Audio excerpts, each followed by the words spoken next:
Well, yesterday Ardern made a rare admission that she did not have enough in the tank to keep going. And it's a feeling many of us have shared. Commentators Newshub spoke to today say recent events outside our control have forced many people into similar crunch periods in their lives. Here's Zane Small. This is the time of year we're supposed to reset and be ready to face whatever the new year brings. But what if that doesn't work? This summer I had hoped to find a way to prepare not just for another year, but another term, because that is what this year requires. I have not been able to do that. Words that shocked the nation and the world. Ardern choked up as she described how her time in office had taken a toll and left her exhausted. But not so surprising to clinical psychologist Jackie Maguire, who recognises the signs of burnout.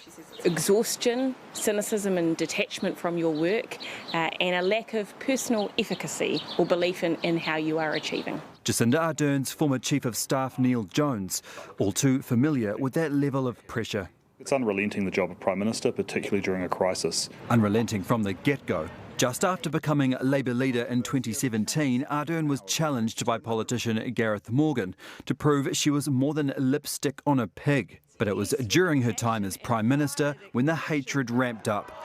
Last year, Newshub revealed threats against Jacinda Ardern, often citing COVID conspiracies, nearly tripled in 3 years.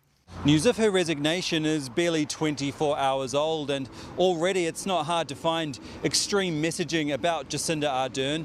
Here in central Auckland, she's referred to as a red witch. The Freedom and Rights Coalition is claiming victory for her resignation, saying we did it. Meanwhile, the BBC has come under fire for a headline about the PM's resignation asking, can women really have it all? People will reflect on some of the, I think, misogyny and abuse she received. At times that was quite toxic. Views shared by former Prime Minister Helen Clark. She released a statement saying Jacinda Ardern has faced a level of hatred and vitriol, which in my experience is unprecedented in our country. The pressure Ardern faced may have been unprecedented, but stress has become a constant companion for all of us in recent years. There's an opportunity for all workplaces to stop and consider what's impacting their people. I think any leader in a role like this will face difficult moments, and I have. But I've also faced incredible support, and I don't lose sight of that. Her sights now on a different path after a summer that led her to a decision freeing her from this. Zane Small, Newshub.